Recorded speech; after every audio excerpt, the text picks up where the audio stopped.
right. Now we should be recording. I hope.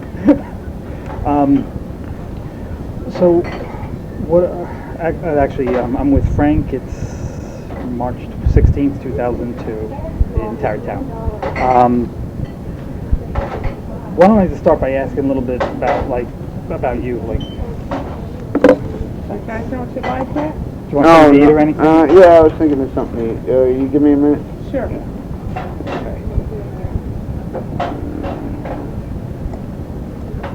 Light, I think. I think I'll have a sandwich or something. Yeah, that's what I was thinking. Yeah. You already had McDonald's before.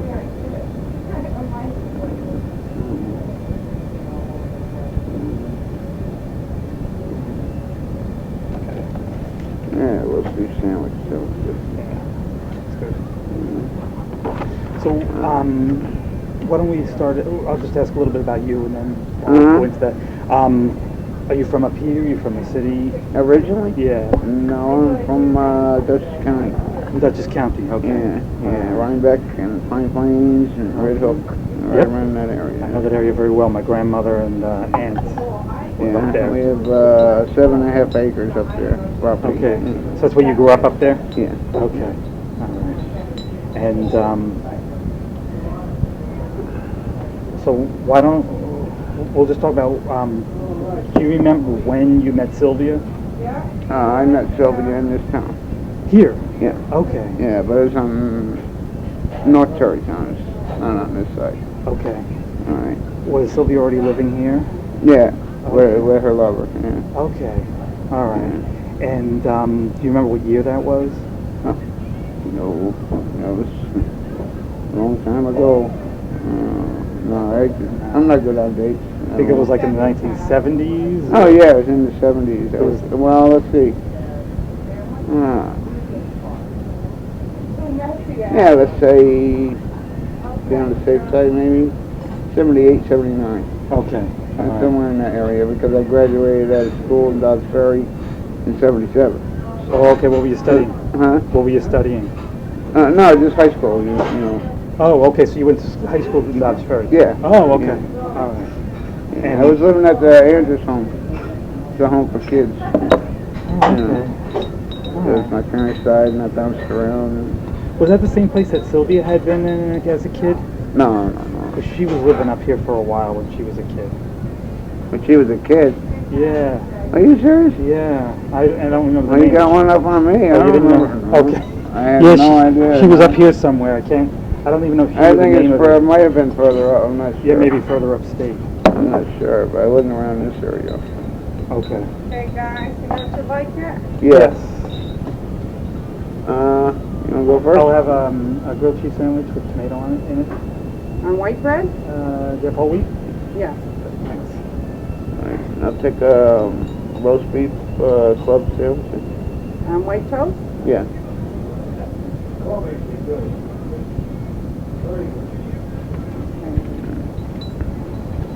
So you met Sylvia in the late 70s? Yeah, late, Okay. safe to say late. Okay. So she was already living up here? Yeah, when I moved, yeah. Okay, all right.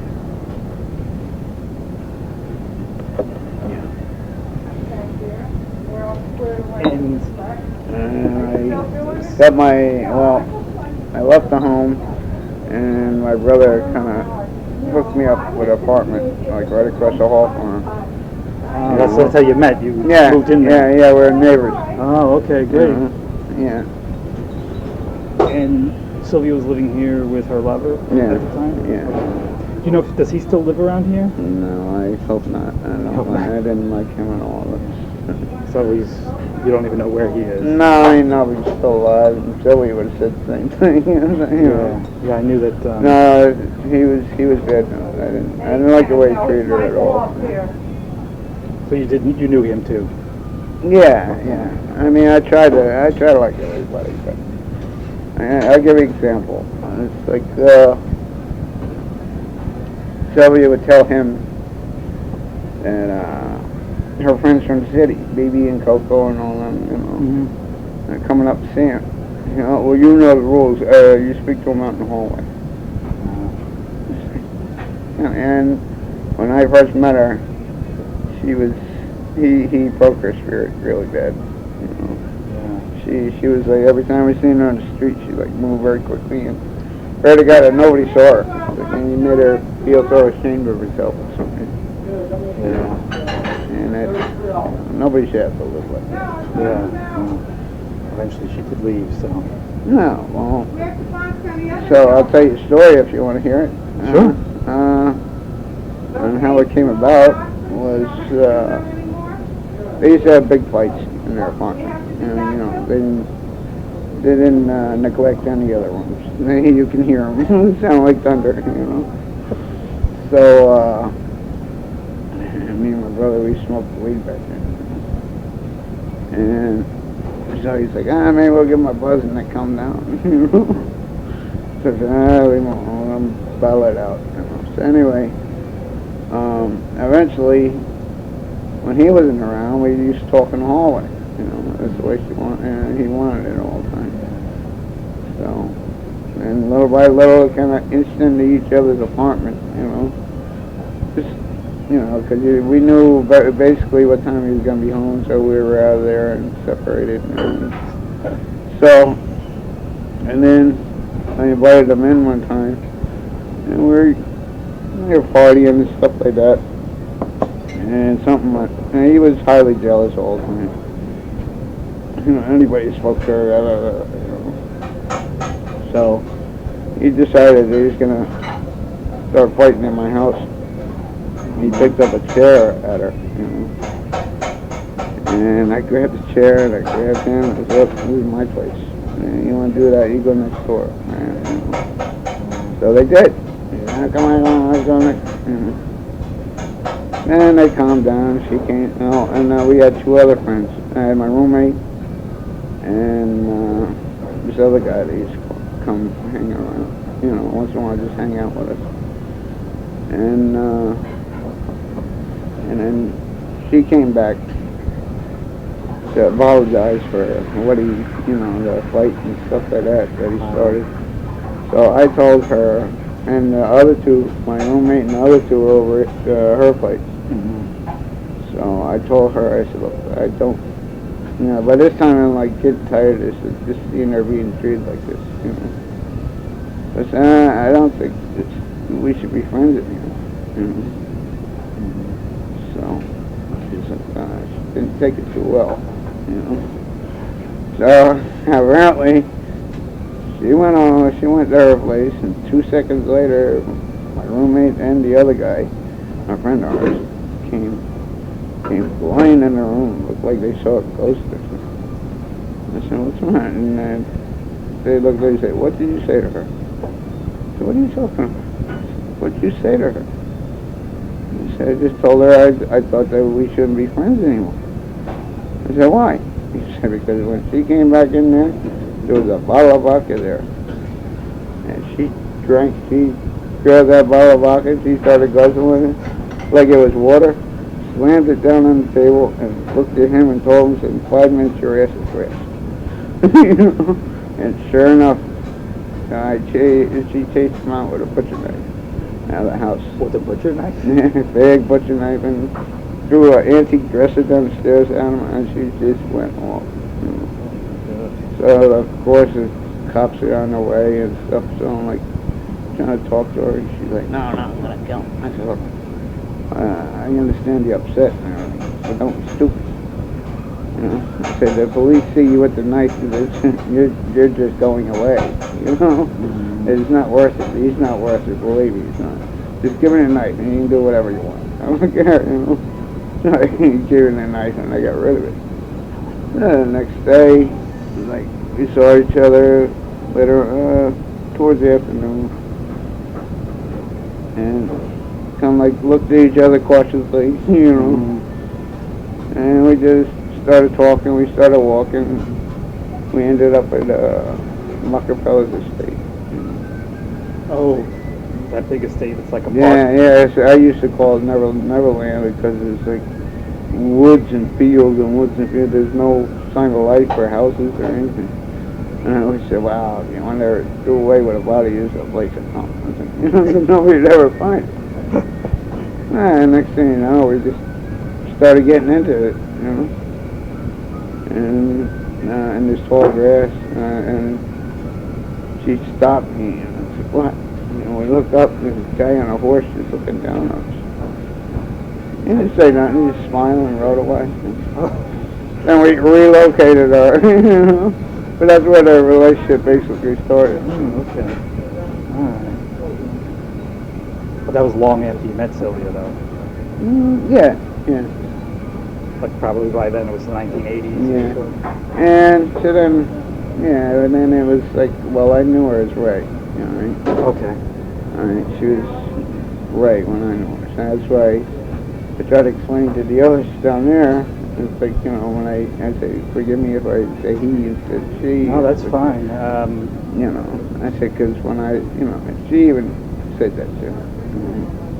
They look at me like I'm insult. I said, I don't mean it like that. So you always used Ray. Okay. Yeah. Well, and then it was like my thing where, okay, well now I have her. So it's like, now my biggest thing is trying to get her spirit back. Like, you're not a bad person, you're not an ugly person, and build the spirit up. And before you know it, and Ray was gone, and Sylvia hero. Okay, Rob. Really? Yeah. And Ray would never be seen from again. Really? Yeah, she came That's right out of the closet with Sylvia and never going back. Really? Yeah.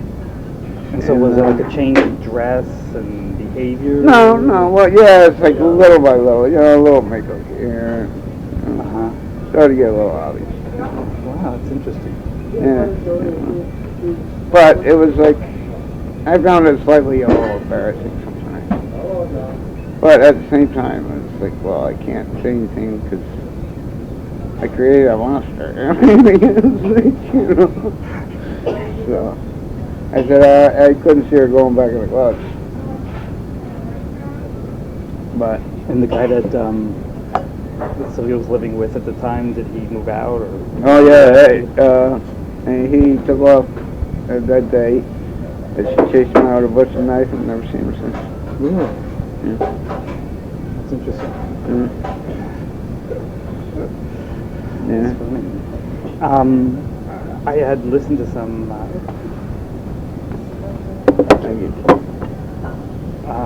interviews that Sylvia had done a number of years ago, and it was mentioned that she worked in the food service industry. Oh, yeah. What was she doing? Well, that's the story I'll tell you about. Okay. Well, the one in Technicon I know. I don't know if you ever know anything about Technicon. Technicon? Yeah, it's, No. I don't know what kind of company it was, but she eventually served like thousands of people at the time, It's like a big, in the kitchen. So was it like a cafeteria for a company? Yeah. Okay, so she worked in the kitchen. Yeah. So, but it was funny because when she started there, she was just pot washer. She didn't know nothing about no cooking. And eventually she, got interested in it and stuff like that. But the interesting part was where the reason why she got her start there is because she was bilingual. And a lot of the ladies there, they were, salt. Yeah, salt. Thanks. A lot of the ladies there were Spanish. Mm-hmm. And the boss couldn't translate what they had to be serving and stuff like that. Mm-hmm. So they asked Sylvia a couple times, Oh, okay. And she started to get smart and it's like, you need me here, it's like, And then they did one better. They kind of promoted her to like management, kind of pot washer to management because, guaranteed she had to talk to the Spanish ladies all the time. Mm-hmm. So it was only right to give her that position. Sure. It was good. She was a hard worker. Yeah, she was. She was dedicated. Yeah. Even in her sleep. Mm-hmm. She was dedicated. Yeah. There is, because she'd be yelling out in her sleep. Glazed tomatoes in the refrigerator.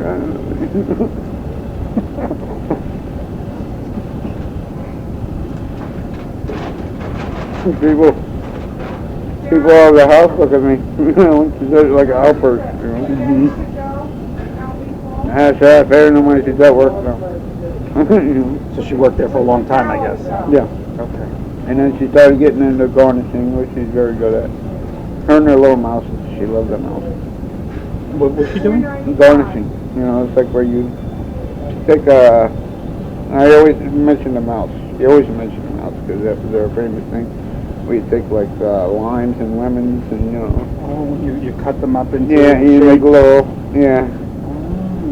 Oh. Okay. and then you get the little cherry tomatoes and make roses out of them and stuff like that. Mm-hmm. Right. Yeah, she became very talented. And like I was telling the people that I stayed with that night at the funeral. Mm-hmm. Yeah, anybody that knows her, that she can take something so simple and plain and simple, turn it into something new and exciting. Mm-hmm.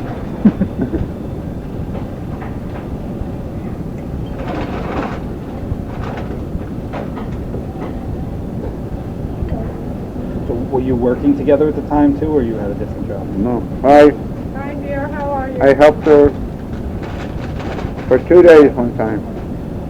Mm-hmm. And it was interesting because she would always tell you, I'm known as an eater. I love to eat. So I was in my glory there. I was like, wow, all the beautiful food being passed around. And I used to, because I said, well, did you eat? She said, no, I wasn't hungry. I said, how can you order? And I finally realized, and the 2 days that I worked, by the time when it came for our break, I was so hungry. It was like you just saw all that food and it just made you feel like you were full already,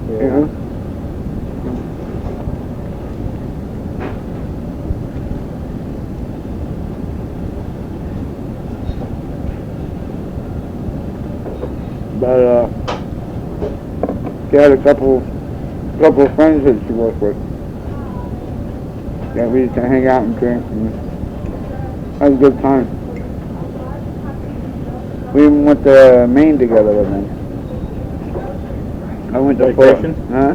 Like a vacation? Yeah, it was like a 3-day. It was like package deal. Kind of that somebody found in the paper. Oh yeah. And yeah, it was pretty cool. It's like you get a boat ride, a free boat ride. It was Memorial Day weekend, only 3 days. You get a Broadway show, and Was this up on a lake?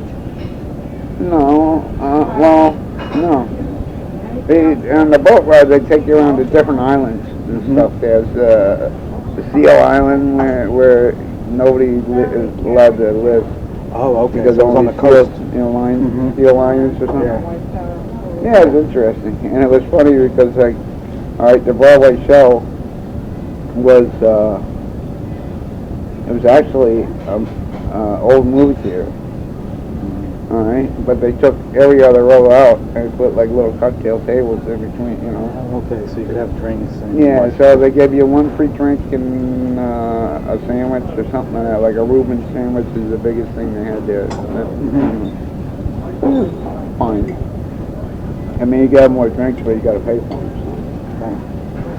But the interesting part was the people that were serving it was also the same people putting on the play.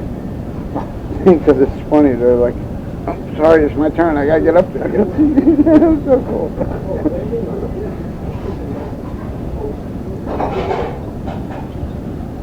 So the two of you pretty much spent all your free time together when you were living together? Yeah. Yeah, a lot of battles. The two of you? Well, yeah, because a lot of drinking. I try to get her to stop. She always used to say, I drink because you make me drink. Oh my gosh. Is that what ended things? It was the drinking? Yeah. just got tired and stuff like that. And we broke it off, but we were always good friends. But that's why it hit me so hard when she left, you know. I mean, I know a lot of people died. Never really cried, but for her, because I always used to say, no matter how many battles we had, whenever either one was in trouble, we were always right there. You know, all wars were canceled. You know, and then we would continue it after everything's okay. You know, this sounds kind of weird, but the way we was. So was that when Sylvia moved back to New York when your relationship ended? She went back to New No, York? well, when we split up was because I had this house in Terrytown, you know, and we rented. Oh, that one you pointed out when we were driving? No, this is another one. It's on the other side of town. We travel around many places. You lived in a lot of, right here in town? Yeah, it's like, yeah. I can think of 4 or 5 different places we lived in just in this town alone. Or you're like looking for better rent or something, and if you found a better deal, you moved? Yeah. Yeah. You know, you just get tired of this one place or something. Or the landlord's no good or something. Yeah. But, I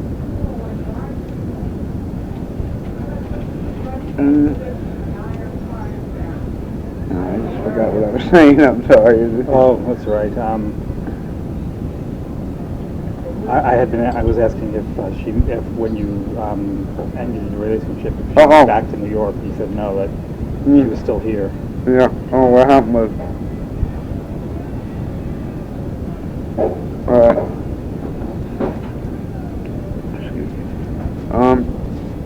what happened was with the house. Okay, there's a 2-story house with a studio underneath. Okay, and the studio is rented out separately. Okay, now we had to pay for our own heat as the thermostat. Now the problem was the people at the studio had their own thermostat too, but I had to pay for their heat. They didn't have to. So I argued with the landlord a couple times. I mean, in the beginning it wasn't bad. These other couple people that used to live down there were cooperative with us, you know. But the last one was like a big crackhead in any chair, and you know, we padlocked our place for 4 days, go to Yonkers, and put the heat up to 80 degrees. You know. Oh, well, you gotta come back 4 days. Oh, well, you guys, okay? I put it up. Don't touch that thing. You know, she wouldn't listen. And sure enough, because on average, we used to average $200 a month, which is a big drop, you know. Kind of chunk out of our check there, but we managed to deal with it. And then this one, it went to an additional $300. I said, no, I'm not going to pay this, you know. And I argued out with the landlord. She called me on my job. You know, oh, do you know this girl's lights went out? Yeah. Do you know I got additional $100? I don't care. She needs her lights. He said, look, I tried to explain to her. Look, if I'm going to be paying for the heat, don't you think I should be able to control it? You know, we just get rid of that thermostat down there. I don't need it. You know. Well, if you can't afford it, maybe we'll find, because I can't deal with this. And I talked to her, Sylvia, and this other roommate that I didn't really get along with either. But it's like she said, we need money help with the rent. So I said, all right, well, I put up with it. You know, she worked with him, and they're both heavy drinkers. And Sylvia lost her job. You know, why did she lose her job? Just drinking. It's like falling asleep on on a slicing machine or something. And it just, everything takes its toll, you know. Sure. So she was unemployed at the time. Yeah, so I kept telling her, I look for a job, and then I was beg, borrowing, and stealing. I wasn't stealing, but I was like, you know, I was doing everything I can to keep things, you know, I mean, using up all my vacation money on the job, working, just taking the money just to pay the bills, you know, and going to the Salvation Army, getting bags of food once a month or something, you know. And then I come home the same day, it was like cans all over the place, you know. And I was like, what's this? I was hungry. I was looking at her, she's got to last this here. You know? It's not only for you here. I mean, you know. We're trying to make ends meet. We're trying to stretch things out here. Yeah. And finally she got a job. You know, it's like a part-time job. And she's on the average when she worked at Children's Village. What's that? A home for kids. Oh, she worked there too? Yeah, in the cafeteria. It's called Children's Village? Yeah. Oh, okay. Yeah, it's in Dog's-Ferry too. Okay. Is that the place where you lived when you were a kid? No. Is it a different one? No, it's another home, but okay. Yeah. But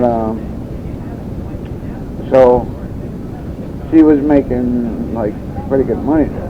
I mean, like $400 every week, but she got paid every 2 weeks, so it's like $700-800, you know. Yeah.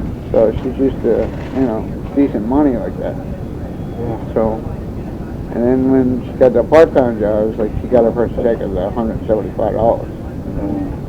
She started getting really depressed, you know. I say, don't even think about that. I say, think about how long it took you to find a damn thing. Yeah. 9 months. You know. Was it because people wouldn't accept her when she would go? Yeah, it's probably a little of both, maybe. Maybe she's a little shy or whatever, you know. So. But it seems like when she did get a job, she stayed with it. She did all right for a while. Oh, yeah. But would people use Sylvia or Ray when she would go to work? Right. Right. She gave a speech up on White Plains, I think. Very fascinating for the gay community and stuff like that. Oh, in White Plains. Yeah. This one time, because she wanted me to go up there. What the hell are you doing there? You know? I'm not really into the politics thing, so you know, this probably didn't really go all the time. So I'm kind of glad I did though. Because she was telling them how, you know, it's like, you people put me down, you know, like because they're different. You know, like, well, you guys are gay, but I'm transgender, or whatever. You know. And they look at me like putting me down. Well, let me tell you something. I am what I want to be. And you people are gay, but you're giving into the system. You follow like sheep into the system. I don't do that. And which is true. And how do people react to that? They're like, you know, just started hitting them, and one by one, this one guy got up and he said, yeah, you're right, you know. He said, you are what you are, you know. He said, I got to give it to you. It takes a lot of guts to be what you are. You know? So you might get knocked around and criticized and everything, but, you know, he's not giving up.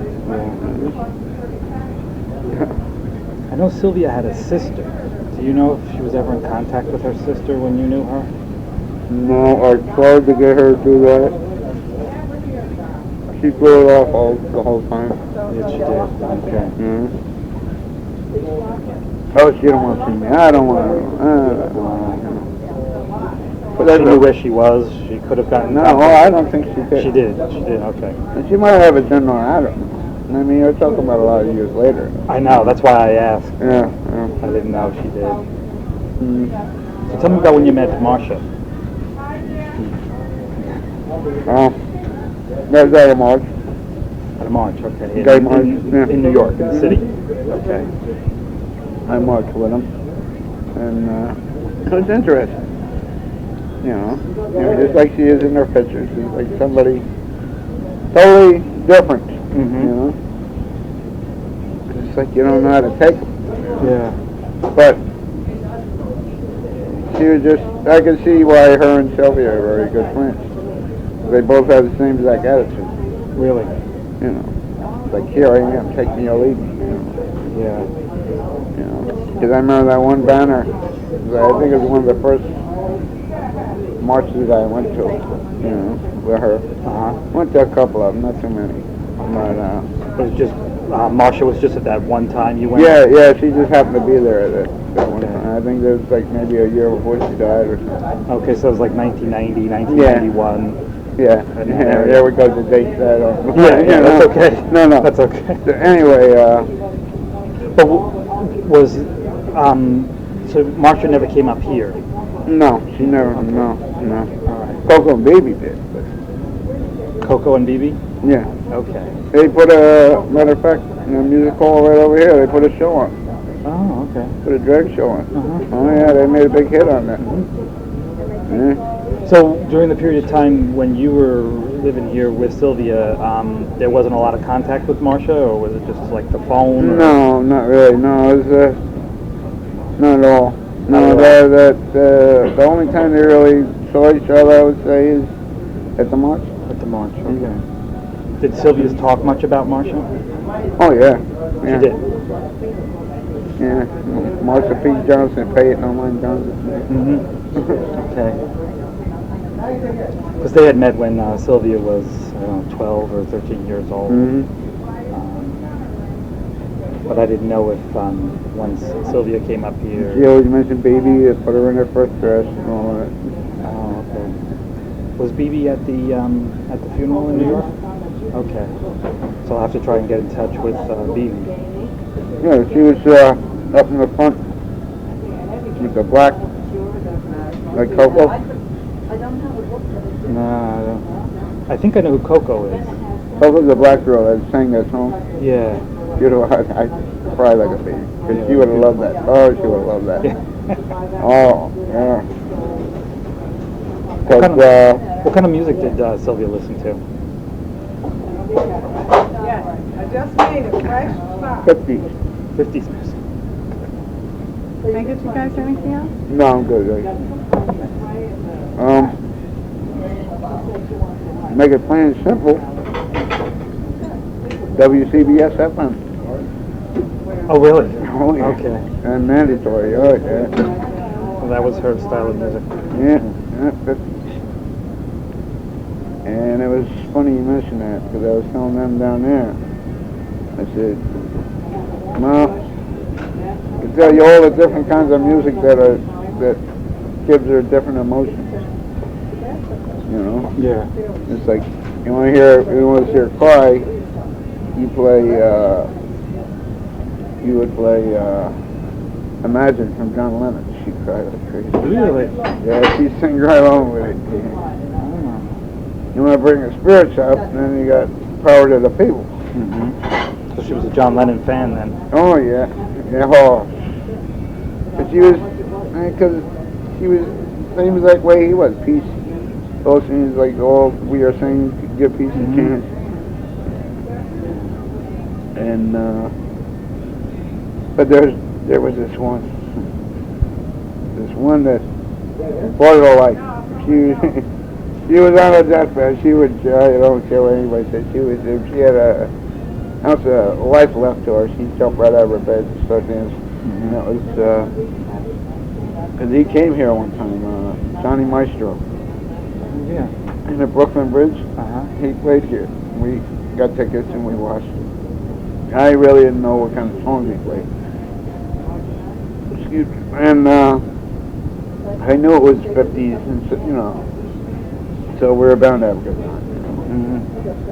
So he ended up doing that song. You Make Me Want to Shout. Oh, Shout, yeah. Yeah. Sure. That one, no matter where she was, she just jumped right, and I was too slow. I thought I was fast enough. Because I went to go grab her, I was like, don't. And she was out of her seat, down the aisle, on the stage with him. Oh my God. Going with the hands. It was so funny, because he took it well. He really did. So she knew how to have a good time. Oh, yeah, let me tell you, that was one of the beautiful things about her. And many times I remember I was telling them all the stories down there. And, the people that, not Rusty, but Randy from the lamp shop? No, well, I saw him down there. Okay. But I'm saying the people that stayed with Julia. You know, Oh, okay, yeah. At their house. Yeah. Yeah, so I was telling them all the stories in the morning and stuff like that. Oh, you stayed there after the Yeah. funeral? Oh, that Yeah. was nice. That was nice. Yeah, because like I said, I don't know anything about the city, and I told Julia, she's like, look, you've been through enough, you know, tomorrow's another day, you know. Yeah. And I'm not going to ask you to drag me to the train station after all this, you know. So you stayed over and went back Yeah, to the States. That was a good idea. get some sleep anyway. Yeah. So, I have a video of the service that they had for Marcia when Marcia died. really? Yeah. Were you at that service? No, Okay. no, I was not. Because Sylvia's in that video. Oh, is she? Yeah, she was one of the people who talked at the service, but I didn't know if you had been there. Mm. No, but I remember getting the letter from the loft. Place called the Loft. Oh, okay, that was Bob Kohler? Yeah, Yeah. yeah. And she lost it, you know. Yeah. Because, I mean, I don't blame her. Because, you know, the way they were saying it, that they found her in a river. Yes. And she did not take that very well at all. Yeah. So what prompted Sylvia to go back to New York? Because at a certain point in like the early 90s, she was back living in New York. Well, to be honest with you, no matter what, she was destined to go back. Why did you say that? Because she made up her mind about the politics thing. She wanted to get back into politics. Okay. You know? And Because she wasn't involved when she was up here. no. Well, I mean, different functions and stuff like that. She started towards the end, you know. It's like going to, like I said, she went to the place in White Plains. She was what? And you went to the place in White Plains. Right, and did White the Plains, speech, right, yeah. You know. And then we eventually went to like discos, and that's where they, you know, like they discos. Mm-hmm. And that's where she like got involved with, you know, what was the gay community going on. Right. But it was definitely, she was destined and it's in her heart, and I tried to talk her out of it because, I mean, like I said, I wasn't into politics. Right. I even told her, I said, look, I don't know much about this at all, and you know that. But I'm almost sure it's not like it used to be when you were a teenager. Now they just as soon put a gun to you and just blow you away. Yeah. You know? Yeah, but that don't scare her. I don't care. Gotta do it. After she went back to New York, she ended up homeless. Were you still in contact with her at that time, or did she kind of disappear?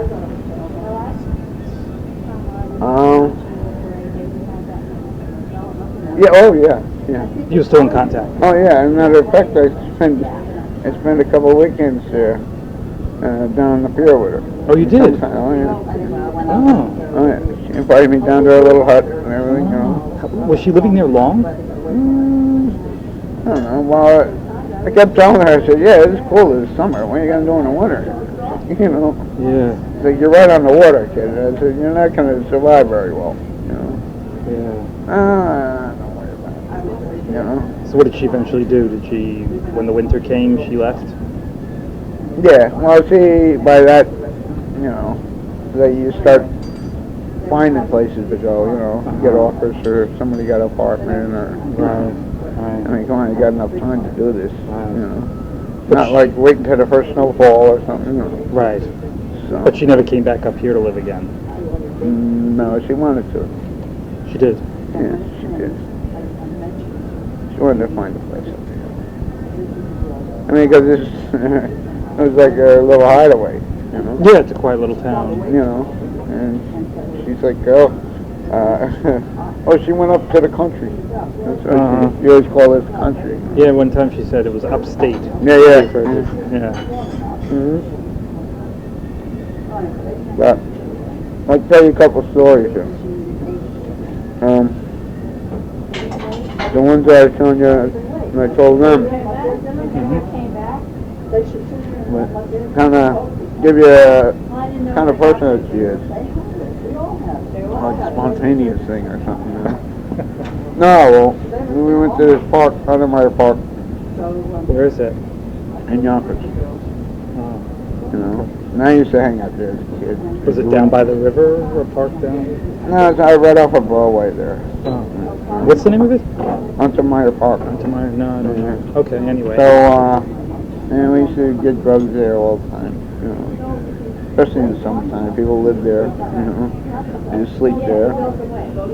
And they had the fountains and a nice bathing pool, but you weren't allowed to go in it. You know, it was like 2 feet deep. And Right. nice size, you know. I took her there because we were looking for drugs, we were looking for weed or something.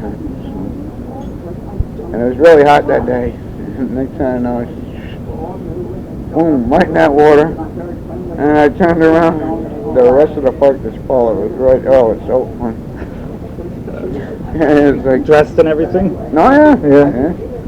And he had his shorts on and stuff like that. I said, you know, you ain't supposed to be the hell with that. I am fun. She said, you know, and she said, do you want to tell the rest of these people that? They're going to throw us all out. You know? No, and there was another time where I went to Madison Square Garden. We used to be into wrestling. You know, watch Professional wrestling? Yeah, like back in the days of John Dre Giant and stuff like that. Right. And I remember they had this referee, this guy who was bald. You know? So she had her bottle there in the garden, you know, sipping on her bottle. And she's carrying on just like she always did. You kick it there, kick it there. You know? So I'm like, calm down. She's having a ball, you know. So once then everything got quiet. Everybody calmed down, got quiet. She just blurts out. It was funny. It was like, you bald-headed stepson. And next thing I know, the whole section where we are just started chanting it. Really? And it went around the whole station. Holy shit. I said, look what you started. He goes, well, yes.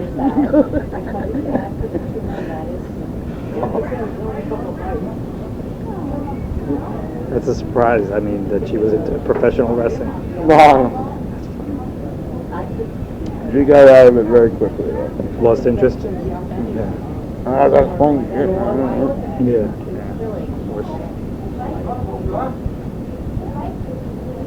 But I was telling him about a bit of drinking. You know, said I learned the trick, which I told this other guy in Dallas Grove. And he's with his wife, and his wife's a heavy drinker, you know.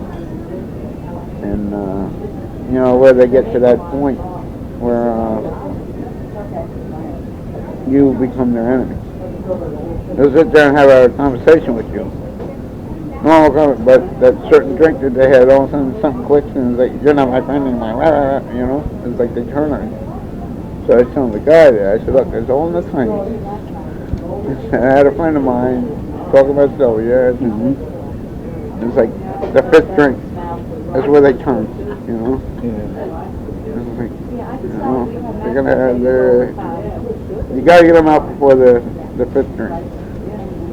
A couple times I got lucky and was able to get her out before she had that. And then the next trick was to get her to eat something.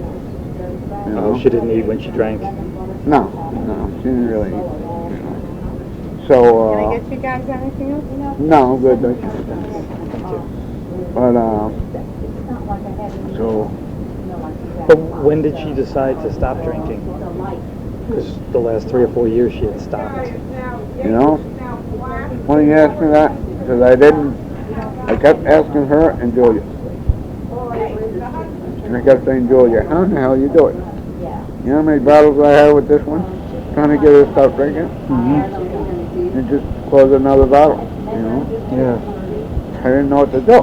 Right. You know, I mean, I went as far as finding half bottles, you know, Irish Mist, Canadian Mist, that's what she used to look.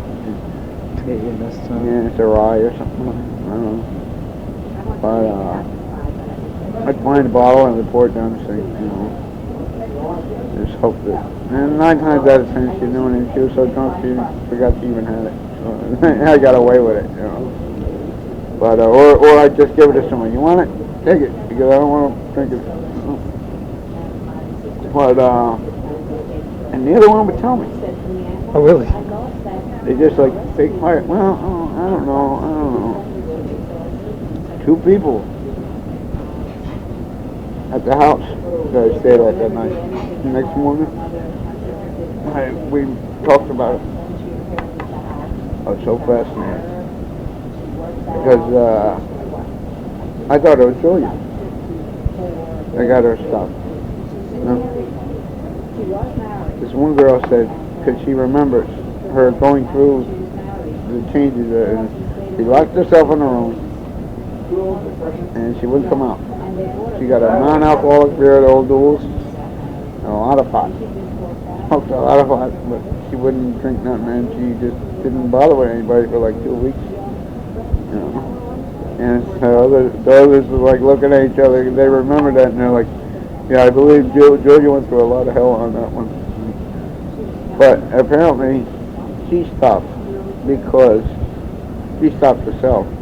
Because Julia is on medication, and she wanted to take care of her. I thought that was really cool. Really? Oh, that's interesting. And that sounds like her too. It Yeah. does. It does. She's a very caring person. Mm-hmm. You know, because I remember at Yonkers, I used to, you know, in their druggy days, you know, and it's like people crashed out all over the floor and everything.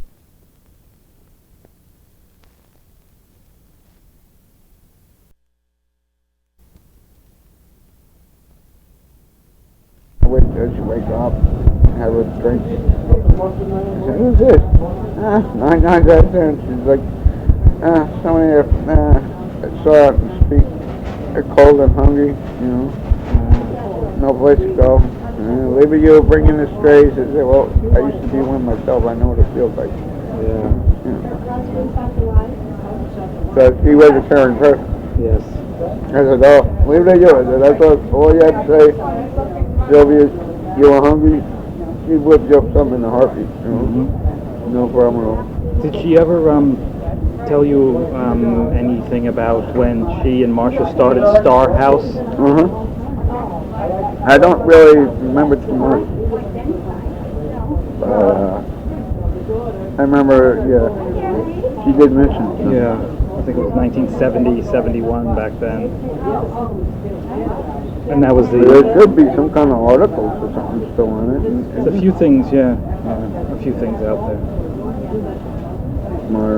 She had also told me that she was going to write her own story. I don't know if she was taking notes or if she was doing I anything. tried to push her on that, but I didn't even had a name for her. You know? But she didn't, she really... Do you remember what the name was? No, I gave... Oh, you gave it. Okay. I wanted to give her a name. I said, I even got the name of your book for you. What was the name that you were going to give it? Girl. Girl? Yeah. Girl.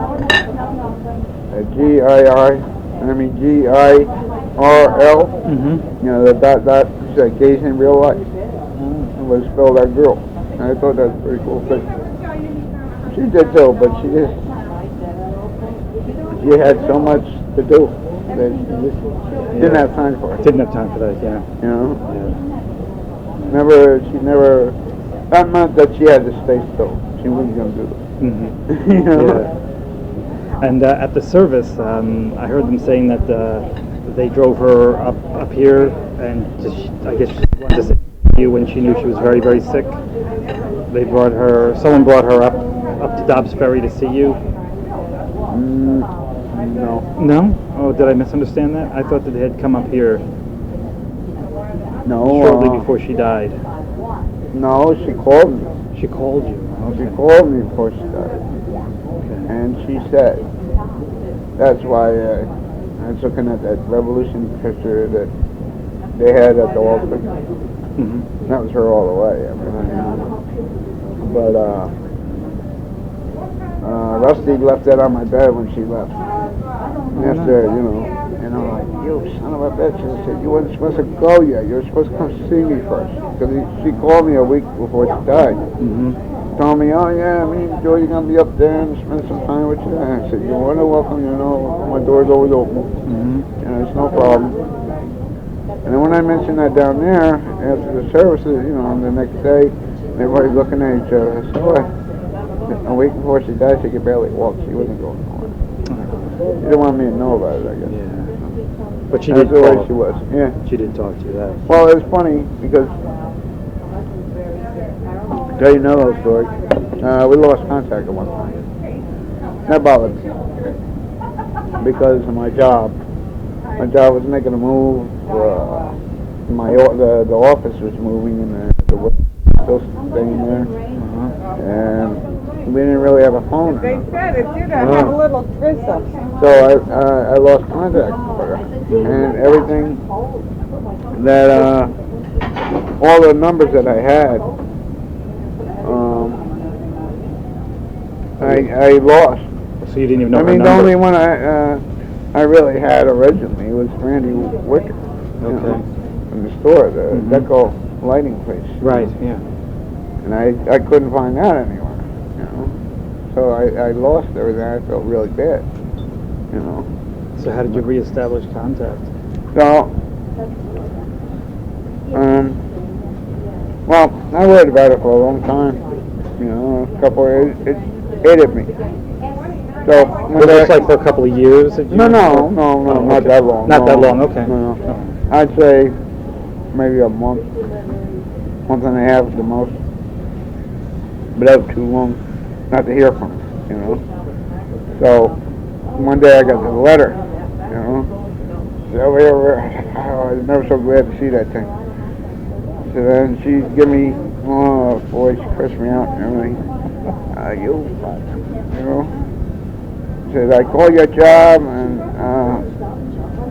all I get is ring, and the whole time I'm reading it real fast. I'm like, yeah, give me a number. And she gave me two different numbers, one for a home and one for a hospital. I called it, so I called it right away. As soon as I got the thing, I called it right away, and she answered her phone. I said, you listen here, you son of a bitch. I said, don't you ever think that I had, you know. And she's like, oh, well, look who decides to call me. I said, you know, I said, don't ever think. I said, no. You know. Do you still have any photos or letters or anything like that of Sylvia? Not really. No. We lost so much when we were in Yonkers. We lost everything. Oh, you actually lived in Yonkers for a while? Oh, yeah. Oh, okay. Yeah. Well, what happened was she moved there first. Because after, so what happened was with the house. Oh, right. Yeah, the house, right. Okay, so what happened was, eventually I had to give it up because I couldn't do it anymore. Because the two of them wasn't helping me, you know. And I sat them both down and I said, look, I want to give you guys, you know, I need some help here. These bills and everything. I can't do this no more. You know. I'm running out of ideas and, you know. I need some help.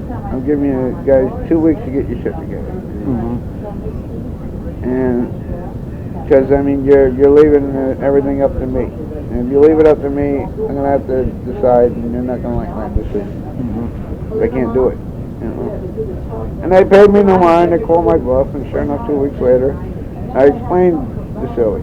I said, look, I'm going to get, I can't afford, and I'm going to get a room for me and, you know, and me alone. I can't afford a place, you know, apartment. She wasn't really working. Right. And she ended up going to the shelter. You know, in White That was down Plains. in White Plains. And then they got her in Yonkers. Oh, okay. They found a place for her to live there. Yeah, and that was a big mistake. Oh, that was a big mistake, because it was almost the same day. Oh, God, I never forget that. I was talking to a guy in the bar, and he went down there years ago, when he down his block, you know, he went to the shelter. Oh, so it's that shelter? I said, yeah. you get her out of there right away, man. He said, that place is no good. That place is like a jail down there. You know? And sure enough, it was on a Saturday, I got a phone call. She was in tears. I could barely understand her. She said, you come get me or I'm jumping off this damn bridge. I said, why? What happened? She said, you just come. She ended up getting raped by 10 guys. And when she was at the train station that I met you at. Yes. Yeah, she's all curled up. And a little ball, all scared, man. Oh, it broke my heart. Oh my God, all banged up. Oh. So I felt so bad.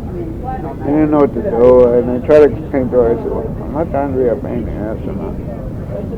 I really got a lot of work to do, and I really can't afford to take off right now. And, that's right. Don't worry about me. I said, relax. Calm down. Is that okay? And do the next best thing I can think of right now. I said, I'm going to put you in the cab. I'll give you some money and go to the bar. Okay? And the bar? Oh, a drink? Yeah, don't you love that? So I went back to work. I got on the phone to the lady at the bar. She's a good friend of mine. I explained the situation. So, he just got raped and stuff. Like, oh my God. Do me a favor. Do whatever he wants. I said, try to keep people away from him. He just doesn't need to be around people. I said, oh, no problem. For you, Frankie, no problem. And I explained to her, I said, look, if he runs out of money, just give him what he wants and I'll take care of it when I see you, when I get there. All right, no problem.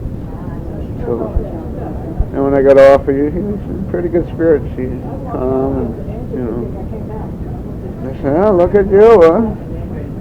Yeah, I just feel so more relaxed now. And I pulled Ed to the side. I said, how's he doing? I just want to make sure he's doing all right.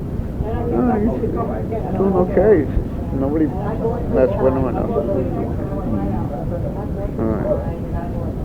But and then I took him out for his birthday. It was around his birthday. July 2nd. Right. Alright. And I asked him, I said, why? Why did you let this happen? The shelter thing. I said, yeah, because you didn't believe. I said, I told you. And I didn't want you to go to no shelter or nothing. I felt so bad for her. She was, and not knowing, what's going to happen to her, where she is, and not being with her anymore. It's just kind of, not in arm's reach, So she stayed with you for a while after that? No. No. Oh, okay. No, what'd she do? She ended up that's where she ended up in Yonkers, to the apartment. Oh, okay. A bunch of people on welfare and stuff like that. And then she just eventually ended up back in Manhattan. Yeah, because it worked out great for her because they were all like transgender. Oh, really? And they're prostitutes. She wasn't really a prostitute, but they're all on crack. I just want something you said that was interesting, that I just want to get a better idea. Sure. When you first met Sylvia, she was using the name Ray, and I guess was, traditionally men's clothes. Yeah. So but still always had the long hair. The long hair, but so it was over time. Yeah, no makeup and nothing like that. Okay, that's interesting. And very plain looking. So as time went on, she was using she and Sylvia. And, eventually the clothing was came different. out. The real her came out. Mm-hmm. Like I said, the first one broke the spirit. So, kind of like hiding from everybody. Right. Like, don't look at me, hideous or something. So, no, don't do that with me.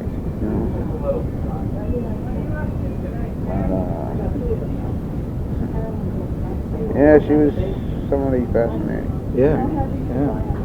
Well, if you ever do come across like any pictures or any letters that you have, what there's down in Manhattan, there's the Gay and Lesbian Archive, where if you write it down. they keep anything of historical value in gay history. And with Sylvia, You know, who was it's such a an shame important because person. we went to Florida, to get went to Disney World. Really? And I took her to Disney World, Was that like back in the a- 1980s or? And it was, I don't know what she kept saying, it was, probably was, maybe 87 I think it was. What prompted her going to Disney World? Well, I did, because I had $3,000 in the bank. And I was working at McDonald's down here. And it was really getting on my nerves, You just wanted the vacation? It's like, yeah, I deserve it, And I had enough to take her with me. How are you tonight? And she was working. How was that trip? Was it fun? Oh, yeah. She made it fun. Well, yeah, to a point, except for on the way back. On the way back was another story. Yeah, it was on the plane. She was drunk. Okay. And, this is around now, you gotta understand, this is the same time, around the same time where they were doing the hijacking from Miami to Cuba. With the gasoline bottles. Bottles of gasoline, I don't know if you remember that. I remember they used to hijack planes to Cuba, yes. Yeah, well, they were using gasoline bottles for some, bottles of gasoline for some reason, like a bomb, Molotov cocktail. So, she decided, I don't know, I guess a coincidence that she just collected bottles. It was like the old Coke bottles that you don't see anymore. Yeah, it's pretty cool.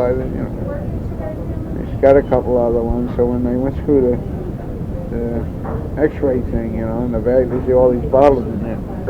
Stop, So she's like, and the lady's just doing her job, taking them out. And there's Sylvia. You're gonna put everything back in that bag, just like that punk. I'm like, Sylvia, she's just doing her job. I don't give a shit. Then she pulls out the rum, ABC rum. It's like a half thing. What's this? Rum, you want a shot? Like, you're getting embarrassed here. And they just moved her on by real quick. I made a mistake by giving her a window seat, And, she was fine on the way down there.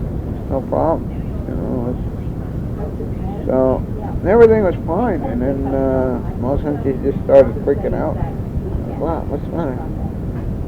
And on the wing, that little piece that flaps? Yeah, she saw that. It's breaking up. Oh, why did she do that? That's like, fire in a movie theater. Oh my God.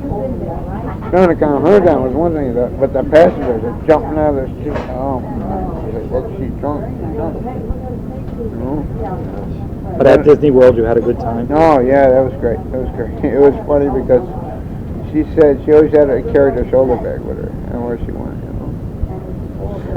So she goes, they must have known I was coming. Every one of the centerpieces were bolted down. She always stuck things in her bag. Really? She liked it. Oh, yeah, she called it liberated. I'm liberated. Mine. So then, man, we went to Ground Round in Elmsford over here one time. And they used to give you those free peanuts.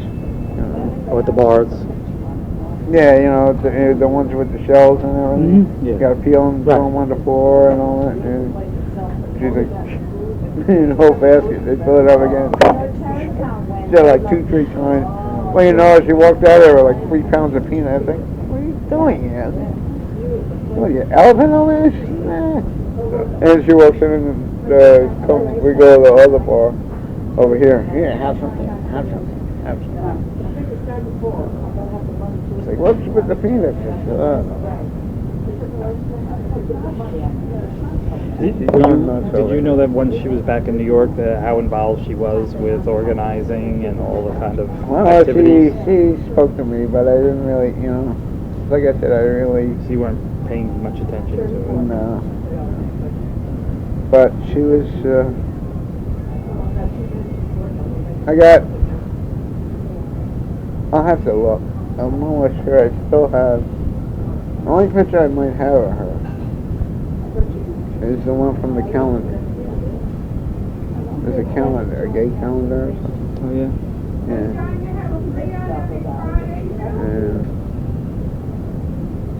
Yeah, but see, that's the shame of it all because we did take a lot of pictures in Florida, like in front of the castle and stuff like that. And you don't have those anymore? No. I remember we ate. I never forget that. Oh, we ate at the Crystal Palace. A place called the Crystal Palace. That's in Disney World? Yeah. Oh, okay. And sounds real fancy and everything. But we both had the same thing. Barbecue chicken. It was a matter of minutes where it raced each other to the bathroom. I was like, I don't know what I was like, whoa. Made a wrong turn there. I thought it was me. Oh my gosh. I said, well, it couldn't have been me because you got it too. You know.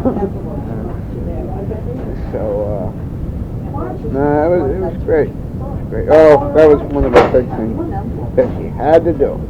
As soon as she kept talking about it, I'd be there if she didn't do it. Next morning, you know, our first night there, you know, we're just checking everything out, the hotel and everything, jumping in the pool and, you know, just enjoying our freedom. And then, sure enough, first thing in the morning, got to call the job. Oh, guess where I am? It's like, you know, I'm at the pool having my cocktails here. What are you guys sweating over the stove? And like rubbing it in. When we got down to the river at the service, Yeah. they played "When You Wish Upon a Star." That's, I think, from one of the Disney things. Yeah. Yeah, it was. Did you notice that? Yeah. No, I didn't. Oh, I didn't. It's funny because, well, like you were there and they were chanting so much that I didn't really get to hear. Yeah.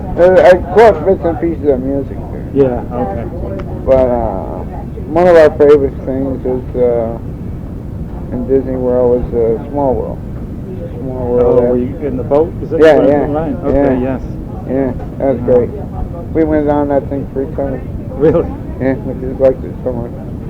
Yeah. Oh, that's nice. So that's I mean, one of the most relaxing things, you know. Mm-hmm. I mean, after coming out of the Haunted Mansion, you know. So, because we went with this 4-year-old kid. I went with a bunch of friends. Oh, so you went with a group? A lesbian couple. Oh. With one girl had a son, you know, and baby went with us, you know, which is very good. And it was funny. I don't know. We just had a good time, I guess. She really enjoyed that. She needed that too. You know, nobody messed with her. Nobody, you know. When was the last time you saw Sylvia? Huh? When was the last time you saw Sylvia? The last time you saw her? Yeah. When was that? Oh. She came up to my house. And her and Julia spent the weekend. Oh, nice. So this was before she got very sick, or? Yeah. She called me and she told me what happened. Well, I'm in the hospital, which I'm so used to hearing all the time. Mm-hmm. But this time it was like, you know, nature.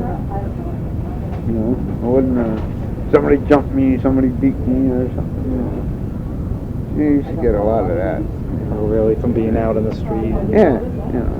But it's just like a lot of straight people said at the wars, there's something else. You can knock it down, but you can't keep her down. You get right back up in your face. Right back up in your face. Yeah. Knock her down, and right back there. But this time she was in the hospital because of the liver. Yeah, because something with the liver. I said, well, you're going to be all right, right? Well, I don't know. They're still doing tests. Yeah, that was like last fall, I think, right? Yeah. And And I tell you, and there was another story there I thought was kind of fascinating. That was educational for me, actually. Well, she was always educational to me anyway. Because, I mean, she's like one of the most educational streetwise people that you could ever, you know. There was not too much that you could put by her. Like, you know. Even if you did, she suspected something the whole time anyway. But she, when we lived in Yonkers, now, I know why she did it. She wanted me to go live with my brother, you know, because we were like living out in the street, you know. Yeah. And my brother, I haven't seen him in 5 years, you know. We're real close now. We always were close.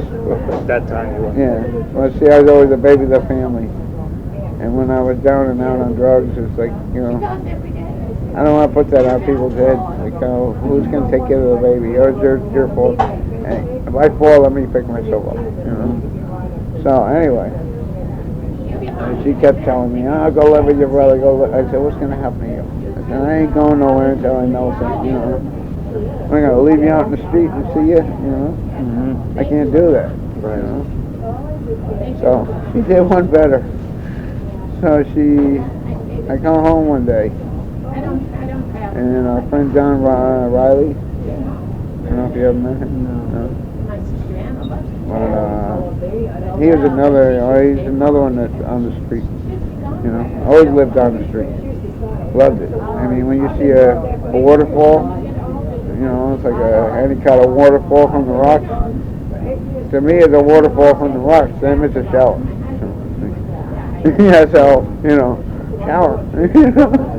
But, so, I come home, and he goes, and we had a cat, but his cat used to stay down in the basement, you know.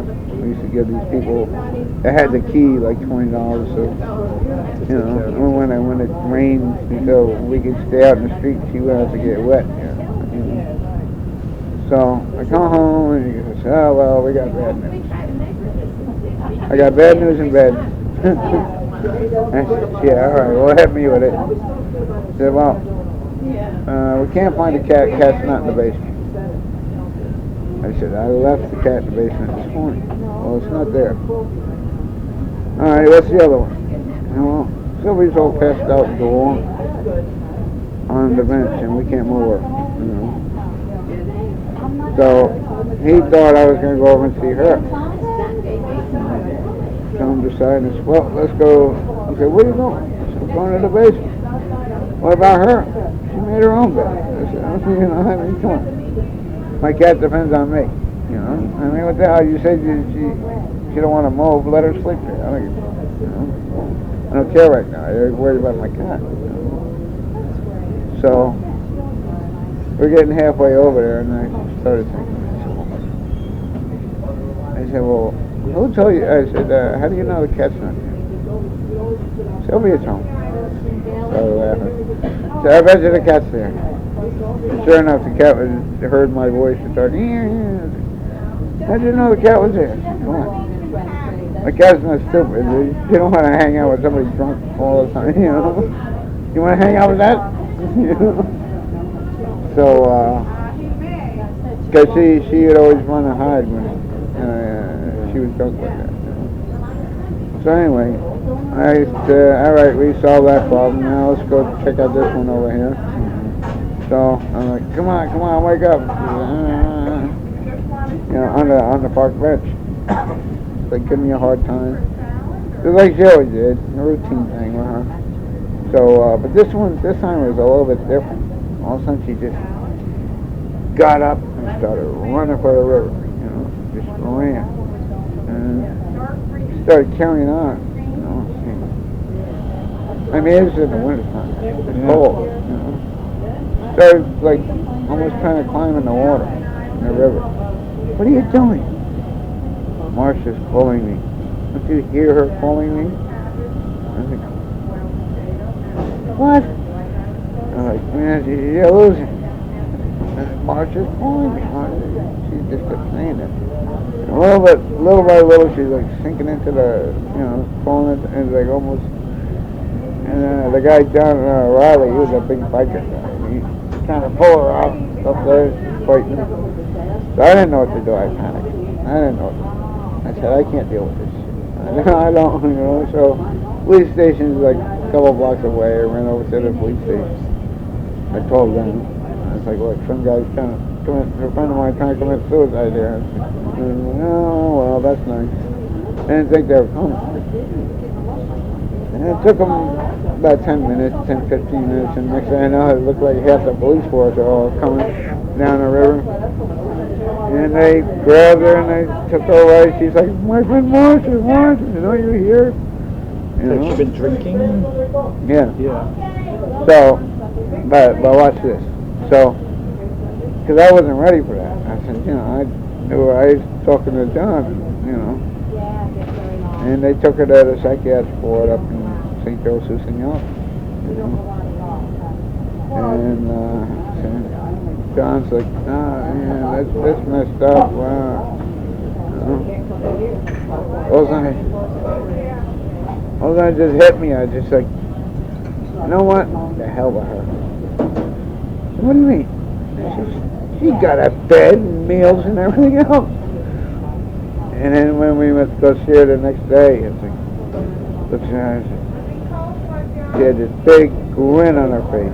I said, what are you grinning about? She said, I'm sorry. She said, this is what I do when I'm tired of living out. She did it, which is very smart. She knew she'd be taken care of for a while. It's not the first time I heard this. I said, you little phony shit. I said, well, I gotta give it to you. At least, and then, but she basically did that. So, because I think that I would go live with my brother, because I kept telling her, I said, I'm not going anywhere until I know what's going on with you.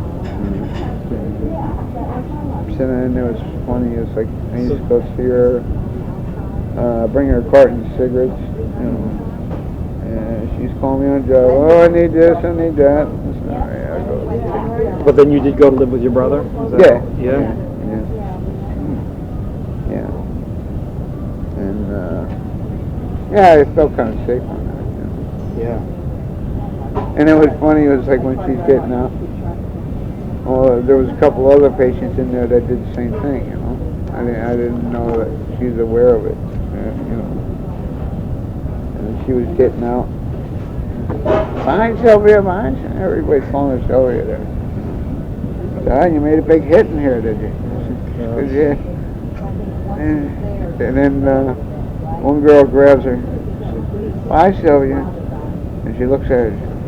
The girl just looks at her and says, you'll be back. And she winks at her and says, you count on it. She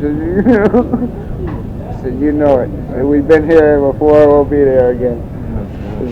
They knew how to work the doctors. It was funny. Because, psychiatrists and all that stuff, they knew what they were doing. It's like they'd act a little bit more crazy if they wanted more time to stay there. Well, I thought you might be ready, but it doesn't seem... yeah. Just one question.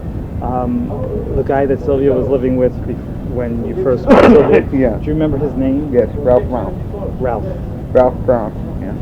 How do you spell the last name? Brown. B-R-O-W-N. B-R-O-W-N. Okay. Yeah.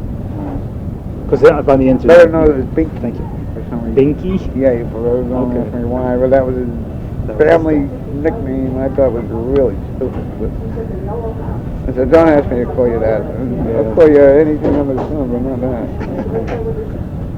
But, I'm going to use the men's room, and I guess... Well, we can just go back down to the train station, right? Yeah. Okay. I'm trying to think if there's anything else. Well, we'll be walking and talking, and I'll show you the music hall where they perform. Oh, okay. All right, that sounds good. All right. And the house. Yes, the rooming good. house. All right, let me just run to the men's room. I'll turn this off along. Got everything? Yeah. Well, I hope I was helpful. Very helpful. Right? Yes, thank you. Now I get as much as I remember. No, that's great. It was a lot of years of... Well, that's just, you see, there were those years, you were really the only one who could really help me fill in those years. Oh, yeah. Because there's people who knew... Well, that's the same thing that Rusty said. Yeah. But Rusty was supposed to be doing a thing Oh, Rusty, really? Oh, Yeah. okay. I'm going to have to talk to Rusty. Yeah, yeah. Oh, I It's see the a music hall. Yeah. Ah, so they used to have shows and things Yeah, there? yeah, see, drag shows, they were so cool. They made a big hit with a lot of straight people. I was really impressed with it. Really? Yeah. It was funny because it's like at one point, Sylvia was trying to get ready, and she's like checking on the tickets and everything to make sure everything's all right. Mm-hmm. She stood there with curlers in her hair, taking tickets. You know, Taking tickets? giving the tickets out. Wow. That's a nice building. Yeah.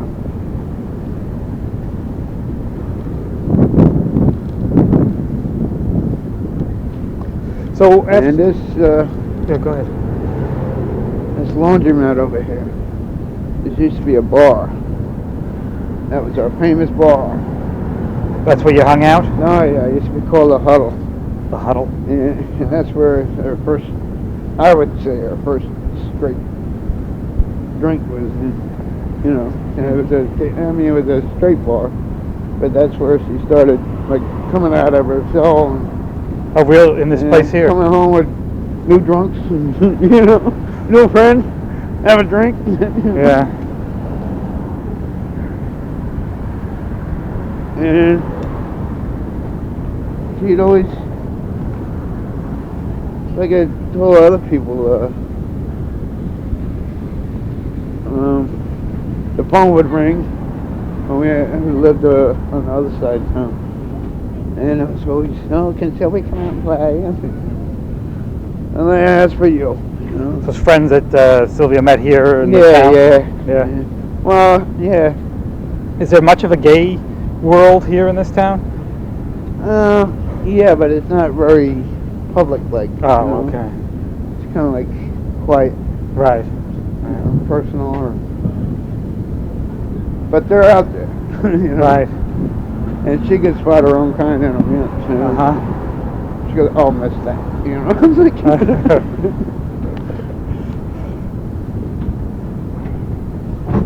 So after all those years with all the crazy goings on, how were you able to put yourself back together? what do you mean? You know, you have a place to live and you have a job and everything now. What do you mean? I'm sorry? All those years that you were living, things like on the street and the drugs and the rest of it. I mean, now you have a job. I always had my job. Oh, you did always have your job. I Okay. always had my job. I've been Okay. on that job for over 20 years. Really? Okay. I always had my job. I mean, I came real close to losing it on drugs and stuff like that. Mm-hmm. The only thing that saved my behind was I had so many years there, Okay. and it was tolerable, you know. Oh. But I could look in their eyes and say they're getting ready to, you know, we can't be doing this no more. Right. You know, Right. I like broke a lot of rules here. You know, like I get asked my check on Thursday and wouldn't show up, not even call on Friday. Uh-huh. You know, Okay. which is not a cool thing. You know. So at one point, were you able to stop the drugs and? Oh yeah, yeah. Oh, that's I want to tell you about this. that house there. This house right here. Yeah. The white one with the. Yeah. You okay. You see these windows right here? On the side. Yeah, on the side, Yeah. on the top, the second floor. Mm-hmm. All right, those three were mine. Okay. It was where my room was. Okay. Her room was the two over here.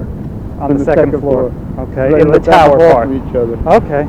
You know. And that's with Bayless Court and what is this, Main Street? What is this street Yeah, called? Main Street here. Yeah. Okay. So that's what is it, And but 73 it's Main Street? interesting. I wanted to point this out because when we first moved in there, we didn't really know the guy or nothing like that. So we're telling people where we lived. And old Joe Foncato's house or something. His name was from Joe Foncato. That's the landlord that killed one of his tenants. We need to hear this. Oh my you know, it's God, like, yeah. oh, what do you mean? And I kept hearing it, and I was like, they're just trying to spook us, you know. But, so I asked him one day. I had the nerve to ask him. And he told me about it. I said, yeah, that's true. Wow. He told me what happened. The guy was a wino and useless guy, and never really, he's supposed to be paying child support 7 different times. Never did anything, he was worthless. And he could come knock on the door, ask for money. You know, and he told him, he said he didn't have any money for him, and he kept like pushing, you know, like walking towards him. Right. So he backed him right into his shotgun and blew him away. Oh my God. You know, and now this building here. This one, the taller one? Huh? The Yeah. taller one on the Yeah, the taller end? one? Yeah. The first 2 windows were ours. That was a hellhole. That was, well, no, the first window was ours. And now it's an apartment. All right? There used to be just rooms there. Oh, okay. All right? And that's where we did a lot of battling. I mean, because it was ridiculous. Because we just moved out of our apartment. And here we are in this tiny little room. It's like a hallway. Oh. You know, it felt like a hallway. Yeah. And we tried to salvage as much furniture and stuff that we could because it's only temporary, you know, Yeah. until we could find a better place. So we didn't want to get rid of anything, so you couldn't move. It was like really nerve-wracking.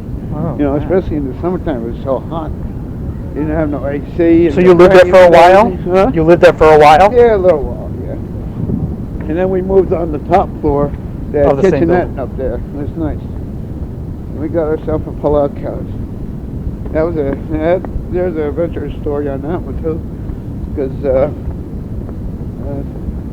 Sylvia has saved all this money for this Oriental couch. She always loved Oriental stuff, you know. So she got this Oriental couch, brand new, ordered right out of the catalog and everything. So, but the day it was coming, I made a mistake because we had our friend Effie, big Puerto Rican girl. She was a lesbian and nice girl.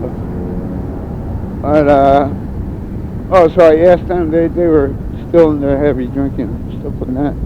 So I asked them a question one day. I said, you know, I don't understand. I said, what is the difference? I mean, you guys go out and you spend all this money, you know, a bottle of alcohol. And then when you get something cheaper, and then you end up getting drunk anyways. What's the big difference of that? They both looked at each other, started laughing. They decided, yeah, one thing. So, I tell you what, we'll get your shit and we'll get our shit and see what happens. Okay. They got me night train. Uh-huh. I don't know if you know anything. It's like wine. Yeah, it's yeah. like rot gut stuff. It's like a real dirt cheap. I made 2 mistakes. I drank it all, and I didn't use any ice. You know, I didn't have it with ice. I just drank it because it was like so sweet, and like kind of cough medicine, you know. So, sure enough, oh my God, I went to almost convulsions and like, broke out in a cold sweat. And, oh man, I got sick of the dog. But it was the same day that couch was supposed to come. And the couch is here, and they're going to deliver it. And it took 4 people. They picked me up by all 4s and didn't move me. And they're standing over me laughing. Now do you understand? Now you understand? He goes, I said, yeah, no, shut up, leave me alone. Oh my gosh. He said, you see us down there?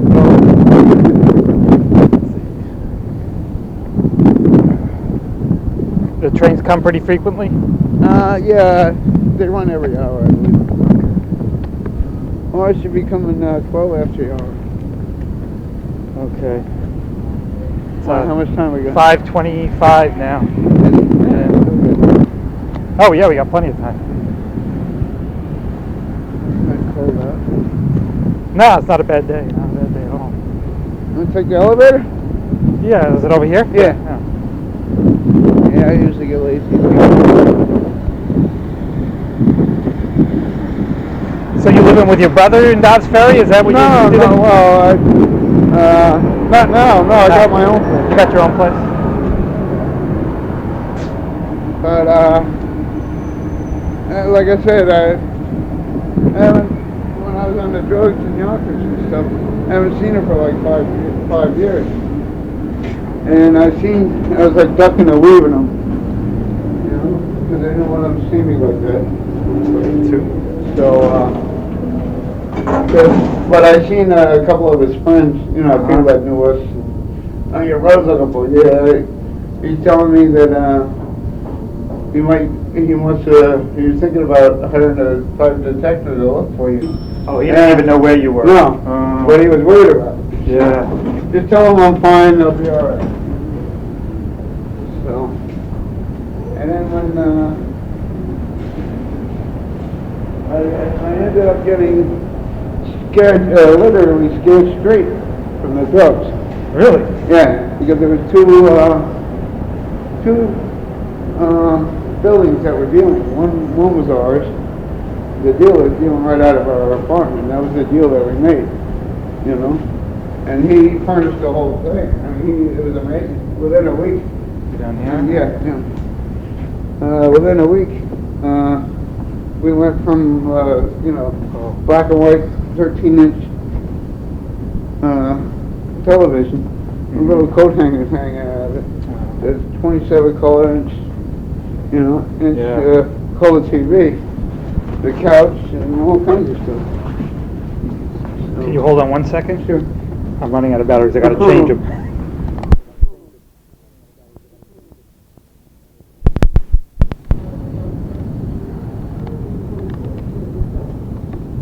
Not sure why it's turned red now. Why is that? What does that mean? I don't know. At least you got power. Yeah. Okay, well, I think maybe that's what it's supposed to be doing. To write this, basically what I'm doing is I'm talking to everybody, recording everything, and then I type it all up, and then what I will do is an outline, the childhood, and go all the way forward, all the different things that happened, and then, like for example, you told me about basically the time from like 1978, the late 1970s. I still got more stories if you want to hear them. Yeah, of course. Yeah. Forward, so then I'll take that, and that gives me an idea of what was the person doing, and I'll use other people who tell me things, and then you put it all together, and you get the whole, the biggest story that you possibly can. All right, so I'll finish telling you what I was just. Yes, please go on. Sorry. No. So what happened was there were two buildings that were dealing. One was ours, and one was like a block down the street. Mm-hmm. So the one down the street, 94 used to call because that was the number. But that used to get raided like every other week or something. And then they chill out for a week, and then they come back and go back into business. So, and this was in Yonkers. Yeah, and then one day, the police went to raid it, and they claimed that in the paper that one of the deals got shot because he pulled a gun on a cop or something. And everybody looked at each other and said, "What? The guy never owned a gun." And I freaked out there. I was like, "Whoa, that's it. I'm out of here. I can't do this no more." The deal was like, "What's the matter? What's the matter?" I said, "Look, I'm not going out like that." I said, "What's to stop them from coming in here? Clean the house and put a gun in everybody's hand. I'm not going out like that. No. So I made a deal with God. I'm not a religious guy, and I don't go to church or nothing, but I do keep in contact with him, and I do talk to him, and he did prove to me that he does exist because he provided for us. He always provides.